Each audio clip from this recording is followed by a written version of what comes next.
Quantos de vocês sabem, queridos, que Deus nos ama? Quantos de vocês sabem que Deus deu provas do seu amor por nós? Quantos de vocês sabem que Deus, Ele não apenas nos ama, mas Ele é o próprio amor? A Bíblia define Deus, Ele fala assim, Deus é amor. As pessoas por aí estão procurando amor, e só existe um lugar onde você encontra esse amor incondicional que todas as pessoas procuram, e esse lugar é em Deus. Só Deus é amor, só Deus pode e tem capacidade de revelar o perfeito amor. E quando nós falamos do amor de Deus, nós estamos falando de um amor que no grego, a palavra grega para esse amor é amor ágape. Ágape. Quando você fala em grego ágape, aqueles que falam grego, eles entendem que é um amor incondicional. Ou seja, que dá sem pedir nada em troca. Que dá porque Ele é bom e não porque você fez algo de bom a Ele. Que dá porque Ele decidiu ser uma bênção, porque Ele é incondicional. É como se fosse você pescar com um anzol sem fisga. Você quer apenas alimentar o peixe, você não quer pegar o peixe para você. O amor de Deus funciona dessa maneira. Ele quer nos alimentar, Ele quer nos abençoar, Ele quer se entregar a nós, Ele quer que você receba da bondade dEle. Ele quer que você receba daquilo que Ele tem para você. Não é à toa que existe um versículo que para mim é muito verdadeiro, 2 Coríntios capítulo 5, versículo 14, que diz assim, pois o amor de Cristo nos constrange. Porque receber o amor de alguém que quer algo em troca, um namorado, um marido, uma esposa, uma namorada, eles dão, mas eles não dão algo sem querer nada em troca. Está querendo alguma coisinha ali. O marido chega em casa com flor, você já fala, está querendo alguma coisa. O que é isso? Está querendo algo em troca. É difícil acharmos no meio humano, aqueles que não estão em Cristo Jesus, algumas características, algo que as pessoas façam que seja de forma incondicional, sem querer nada em troca. Às vezes você começa uma amizade, quando você vê aquela amizade, a pessoa só queria algumas coisas de você. Queria uma indicação para um trabalho, queria alguma coisa financeira, queria um contato do seu irmão, da sua irmã, Ele se aproximou de você porque queria o relacionamento com a outra pessoa. Então, existem várias coisas, várias circunstâncias, mas a Bíblia diz que o amor de Cristo nos constrange, porque esse amor é incondicional. Esse amor, Ele nos deu o que deu, fez o que fez, sem nos pedir nada em troca. Jesus Cristo fez o que fez por nós sem querer nada em troca. É por isso que o versículo continua dizendo, pois o amor de Cristo nos constrange, porque estamos convencidos de que um morreu por todos, logo todos morreram. E depois a gente vai ler a continuação desses versículos aqui. Mas um morreu por todos. Você tem noção dessa entrega, de não importa como está a sua vida, eu vou morrer por você? Não importa o que você tenha feito, eu vou morrer por você. Não importa como você se veja, eu vou morrer por você. Não importa se você gosta de mim ou não, eu vou morrer por você. Um morreu por todos, e todos inclui todos os sentimentos diferentes, todas as atitudes diferentes, todas as coisas possíveis estão inclusas em todos. E um morreu por todos. Por isso eu quero falar desse amor que constrange. Eu coloquei um título na mensagem, mas nem sei se esse título define toda a mensagem. O título dessa mensagem é Profundo Amor. E eu quero ler uma história que talvez para nós seja bem conhecida. Mas quando nós entendemos que é por causa desse amor que nos constrange que essa história aconteceu, ela começa a ser lida e vista de uma forma diferente. Quando nós lemos a história que está sendo narrada em Mateus capítulo 27, versículos 15 ao 26, nós encontramos a seguinte narrativa. Eram momentos antes, eram algumas circunstâncias antes, algumas situações antes de Jesus de fato colocar a cruz e carregar aquela cruz nas suas costas. Olha o que acontece, uma das narrativas. Por ocasião da festa da Páscoa, ou seja, da festa da passagem, da festa onde a morte não os atingiu, da festa da Páscoa, era costume do governador soltar um prisioneiro escolhido pela multidão. Ou seja, porque Páscoa significa a passagem aonde a morte não matou os primogênitos de Israel. Eles passaram da morte para a vida, porque a morte não os dominou. Era costume soltar um prisioneiro. Ou seja, a mesma misericórdia que eles receberam lá, eles estavam dando agora a um prisioneiro. Era costume da época. Eles tinham naquela ocasião um prisioneiro muito conhecido. Você já viu bandido famoso?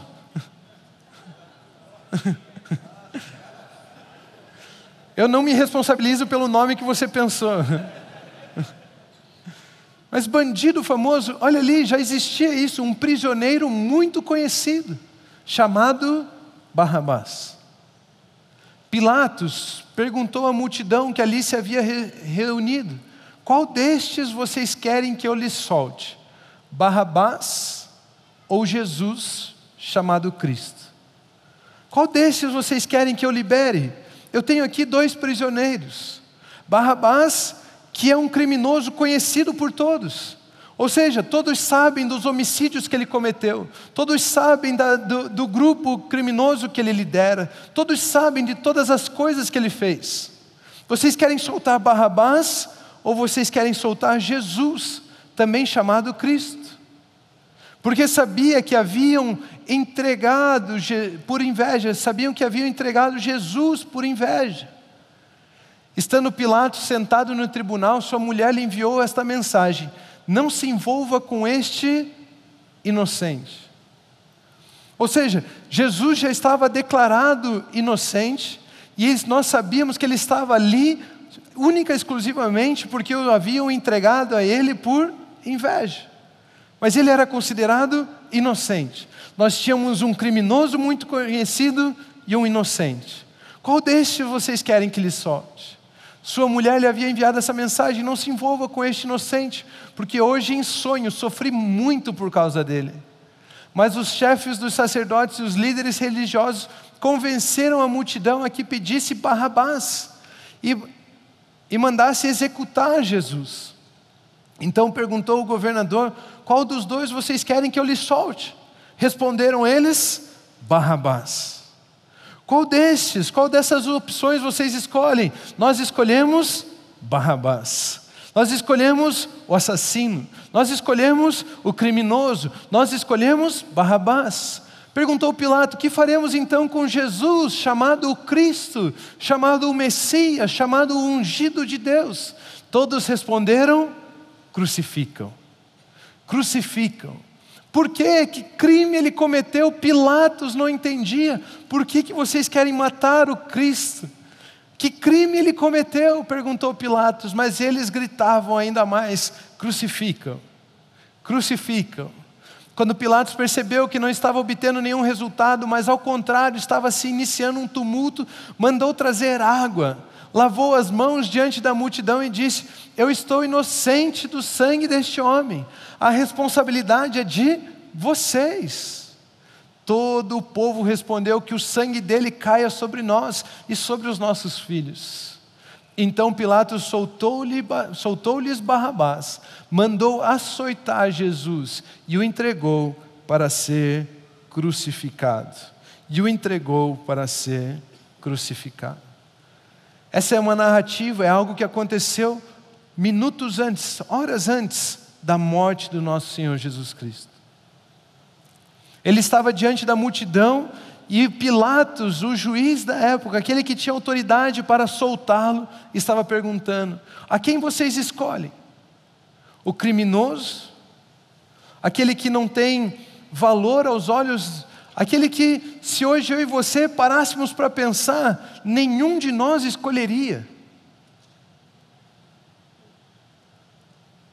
Ele podia ser o assassino daquele que aparece, daqueles noticiários que aparecem, né, que você vê: fulano mata menina de 2 anos. Barrabás. Homem dá golpe financeiro em não sei quantas pessoas, não sei o quê. Barrabás. Tinha um grupo criminoso. Ninguém escolheria, em sã consciência ninguém escolheria. Este é o final da narrativa de Jesus, antes de ser entregue à crucificação. Quando o povo decidiu liberar Barrabás e não Jesus. Barrabás era um homicida, um rebelde, alguém que aos nossos padrões seria rejeitado por nós. Mas aos padrões de Deus, ele era alguém que precisava receber o seu amor. Aos nossos padrões e aos nossos olhos, alguém que, no fundo, não é muito diferente de todos nós. Vivia pelo seu egoísmo, vivia da sua maneira, faria qualquer coisa para obter aquilo que ele mesmo desejava, para impor sobre os outros os seus ideais, as suas ideias. Não era muito diferente de qualquer outra pessoa que passou pela terra. E nós consideraríamos ele um criminoso, e nós diríamos, é Barrabás quem precisa estar preso. Olha as atitudes dele, olha como ele vive. Mas Deus não pensava assim. Deus pensava, Barrabás é digno de receber o meu amor. Por isso que nós explicamos que o amor de Deus é incondicional. Porque quem daria do seu amor a uma pessoa como essa? Quem gostaria de entregar perdão a uma pessoa como essa? Então o povo achava que eles estavam fazendo a escolha. O povo achava que era eles que estavam dizendo, ei, Barrabás vai ser solto e Jesus vai ser morto. Mas na verdade Deus já tinha feito essa escolha há muito tempo atrás. Jesus já estava ali com uma missão. Jesus escolheu abraçar a cruz. A Bíblia nos ensina que momentos antes, Jesus estava orando num jardim e ele começou a suar gotas de sangue com um estresse fortíssimo, sabendo que ele seria crucificado. E Jesus diz assim, Senhor, por gentileza, afasta de mim este cálice.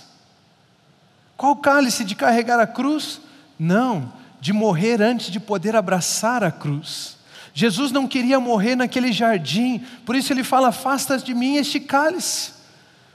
Porque seja feita a sua vontade, a minha carne é fraca, eu já não aguento a angústia de saber que vou carregar a cruz.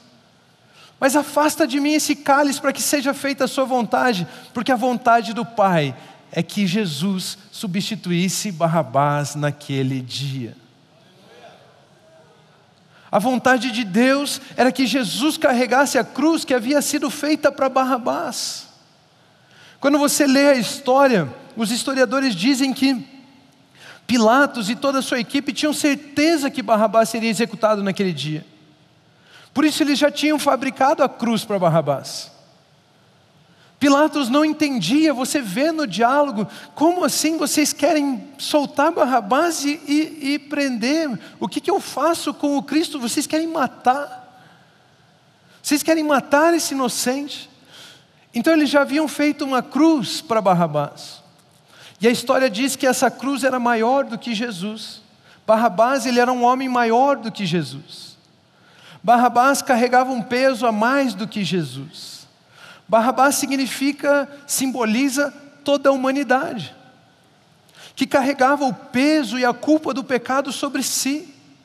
E Jesus simboliza o Salvador, o Cristo, o Messias, ele é o Salvador. Não simboliza, né? Ele é o Salvador. E ele não carregava o peso do pecado. Ele não carregava a culpa da condenação. Ele não carregava a culpa, a condenação, o peso do pecado. Ele tinha o tamanho original. Mas quando eles foram pregar ele na cruz, eles tiveram que deslocar o seu ombro. E se você assistir aquele filme Paixão de Cristo, você vai ver essa cena bem imagino como seria, né? Eles puxando o braço de Jesus até que se deslocasse. Para quê? Porque Jesus tinha o tamanho da humanidade original, sem o peso do pecado, sem o peso da culpa, sem o peso da condenação, sem o peso da ira de Deus. Mas naquela cruz eles tiveram que deixar Jesus do tamanho da humanidade pecadora que sofria, que estava nos maus tratos, escrava do pecado. Jesus estava se fazendo por completo, se transformando por completo. Jesus, o inocente, se fazendo Barrabás, se fazendo como o homicida, como o pecador, para que o pecador pudesse ser feito como Jesus, o inocente. O que nós vemos nessa história é Jesus assumindo o lugar de Barrabás, assumindo a culpa de Barrabás. Jesus não merecia morrer, mas ele assumiu a culpa e a condenação de morte de Barrabás. E nós vemos aquele que era considerado um criminoso famoso, um criminoso que todos sabiam das suas obras, todos sabiam dos seus erros. Jesus estava escolhendo deixar ele andar livremente. E é isso que a palavra de Deus chama de justiça. Alguém pagou pelo meu e pelo seu pecado, para que eu e você, pecadores, transgressores, pudéssemos andar livremente. Esse é o amor de Deus por mim e por você. Eu e você somos representados por Barrabás. O povo achava que estava escolhendo liberar Barrabás, mas quem escolheu morrer no lugar de Barrabás foi Jesus. Eu e você achamos que algumas das nossas atitudes vão nos libertar, mas Jesus já escolheu morrer para te libertar. Jesus já escolheu carregar a minha e a sua cruz. Jesus, agora um pecador. Barrabás, justo. Jesus, o inocente, é preso. Barrabás, o criminoso, solto. Jesus escolheu assumir a minha e a sua culpa. Jesus preso, Barrabás livre. Ele tomou o lugar de Barrabás, salvou e colocou as características dele em Barrabás. Você percebe que ele não apenas assumiu a cruz de Barrabás, mas Barrabás agora carregava os títulos de Jesus. Alguém ali poderia condenar Barrabás de novo? Não. Alguém poderia ali falar, você é um assassino? Não. Ele foi solto. Alguém pagou pela culpa dele. Alguém pagou pelos erros dele. A Bíblia diz que eu e você também estávamos mortos nas nossas transgressões, dos nossos delitos. Nós estávamos prestes a ter que carregar a nossa cruz. O salário do pecado é a morte. Mas então um homem nos escolheu. Não fomos nós que escolhemos a Ele, Ele nos escolheu. Ele assumiu a minha e a sua cruz, Ele assumiu a minha e a sua culpa, Ele assumiu a minha e a sua condenação. Ele se colocou no nosso lugar, para que nós pudéssemos carregar agora os títulos dEle. De inocentes, de justos, de santos, perfeitos. Esse é o tamanho do amor de Deus por nós. Eu me sinto constrangido todos os dias por esse amor. Porque um morreu por todos. Ele se fez do tamanho do meu erro, do seu erro, do seu. E nós sabemos como são incontáveis os nossos erros, as nossas falhas. Mas Ele assumiu aquela cruz por mim e por você. A palavra de Deus diz assim, que Ele nos substituiu. Mas olha o que Romanos capítulo 6, versículo 8 nos ensina. Ora, se morremos com Cristo, cremos que com Ele também viveremos. E agora deixa eu ensinar algo para vocês. Porque até aqui você talvez esteja pensando assim, pastor, eu também sou constrangido por esse amor, mas eu já sei que Ele me substituiu na cruz. Eu já sei que Ele assumiu a minha culpa, a minha dor, a minha enfermidade. Deixa eu te ensinar algo novo. Ele não apenas substituiu você, mas Ele considera você incluso nesta obra. Ele incluiu você neste lugar. Se você não entende isso, eu explico. Imagine o seguinte, você está comendo num restaurante, eu vou usar um daqueles meus exemplos bem bobos, mas que faz a gente entender. Mas você está comendo num restaurante, e você termina de comer e está na hora de ir embora, o que vem? A conta. Ou seja, você tem uma dívida.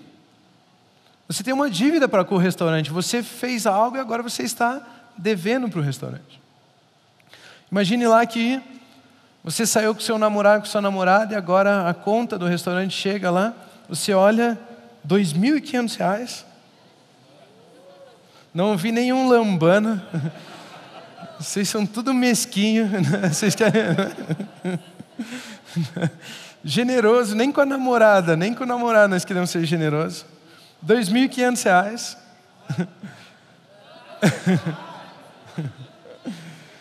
E aí você olha assim, meu Deus, eu preciso pagar isso, como é que eu vou pagar isso?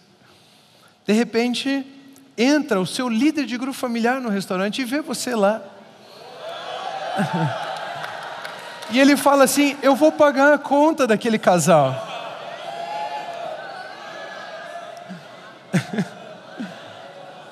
Pode deixar que eu pago a conta daquele casal. Como você se sentiria?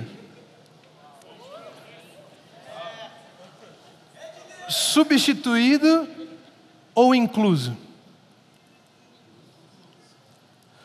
Ou você chegaria para o líder e falava assim, líder, agora eu estou devendo para você, mas eu vou pagar essa conta, eu vou te honrar. Líder, agora eu vou em todos os grupos familiares. Líder, agora eu vou estar com você todo o tempo. Líder, pode contar comigo. Você faria isso?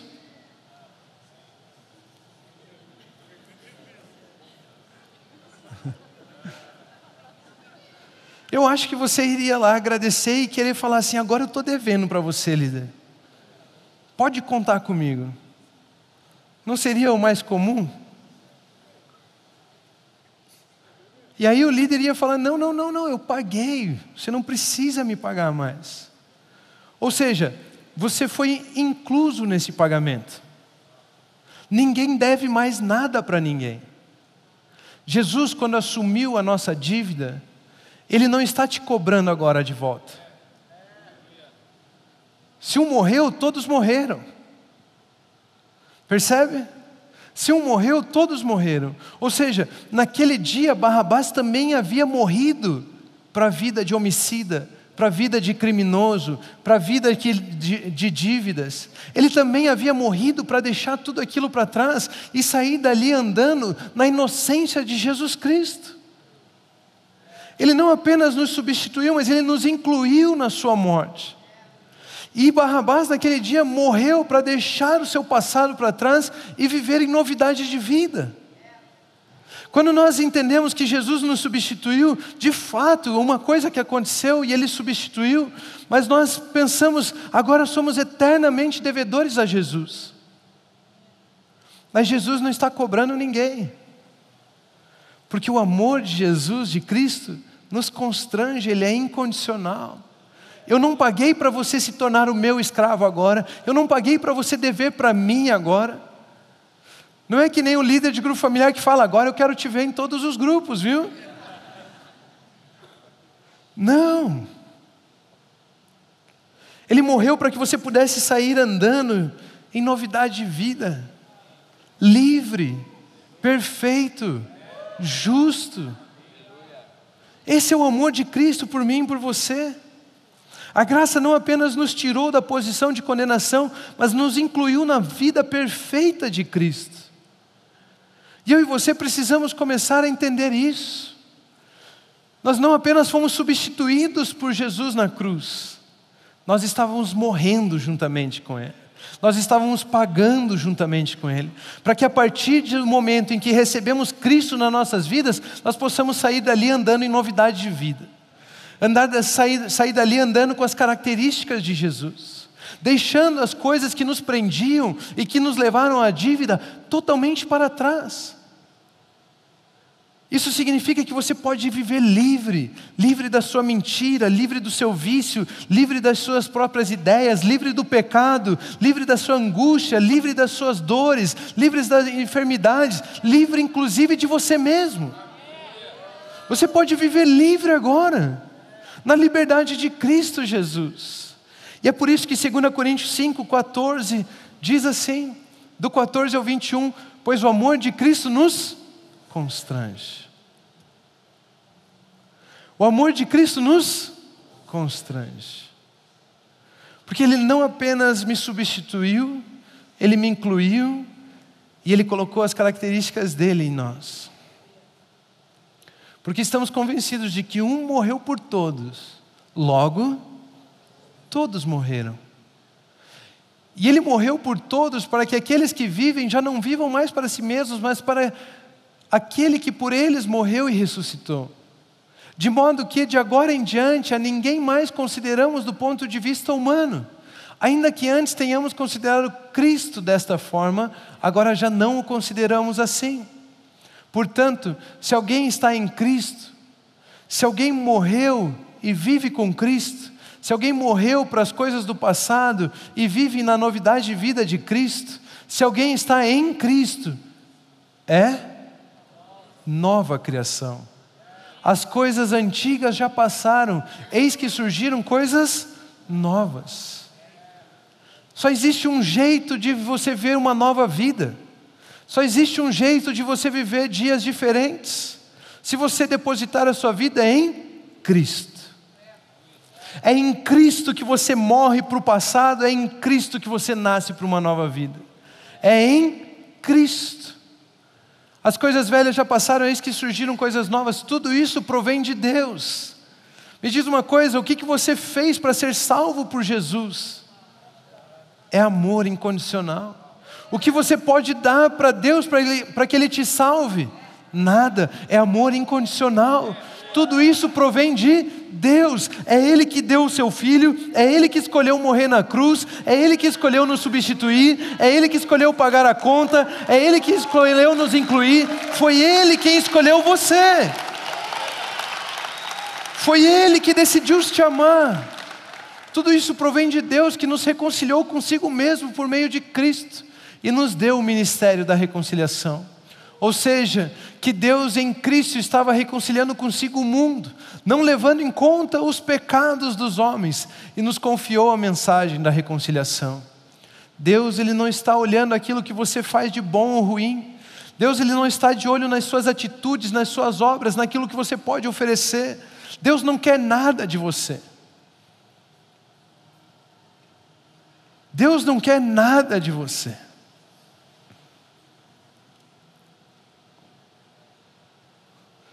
Se você achar que Ele precisa e quer algo de você, você reduz Ele muito e o amor dEle deixa de nos constranger, porque deixa de ser incondicional.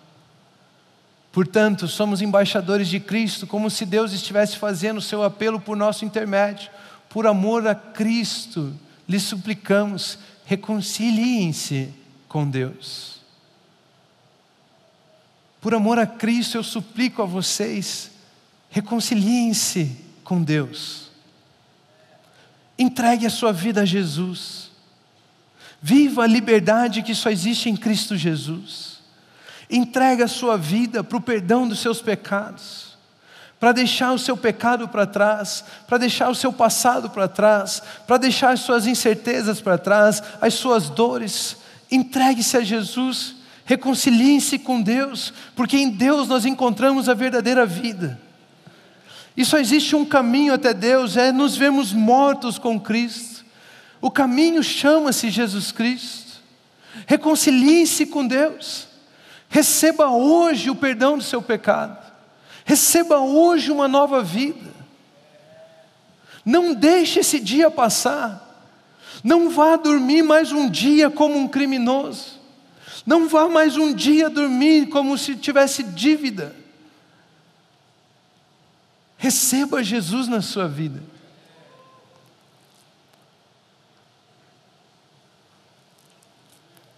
Aquele vício, aquela dor, aquele medo, aquela ansiedade, aquela inconstância, tudo isso você pode deixar para trás hoje, se você entregar sua vida a Jesus Cristo. Se você depositar toda a sua vida em Jesus Cristo. Por isso nós suplicamos, reconciliem-se com Deus. Deus tornou o pecado por nós, e olha aqui, só para a gente finalizar, Deus tornou o pecado por nós. Deus fez Jesus do tamanho da nossa dor, do nosso medo, das nossas inseguranças, da nossa culpa, do nosso pecado. Deus tornou pecado por nós aquele que não tinha pecado, aquele que era inocente, para que nele nos tornássemos justiça de Deus, para que nele nós recebêssemos as características de Jesus Cristo, para que nele nós pudéssemos andar como pessoas livres, como pessoas inocentes, como santos, como justos. O profundo amor nos constrange, pois assumiu o nosso lugar, nos entregou a sua vida e nos capacita agora a vivermos essas coisas novas. É nele que nós temos novidade de vida, é nele que nós podemos reinar, é nele que nós podemos avançar, é nele que nós temos um futuro, é nele que nós temos um futuro certo de vida, de paz, de alegria, de satisfação, é nele. É somente quando entregamos as nossas vidas a Jesus Cristo. É por isso que o amor de Cristo nos constrange. Que amor é esse? Que amor é esse? Que se doa, se entrega, que se envolve a ponto de apagar o nosso passado, que se envolve a ponto de nos purificar de todo pecado, de nos libertar de todas as incertezas. É para esse amor que eu entreguei a minha vida. E a minha sugestão é, o meu apelo é, entregue a sua vida também a Jesus. Entregue tudo que você faz a Jesus. Quando Abraão ouviu a tua voz, o seu coração se encheu de fé em seu caminho.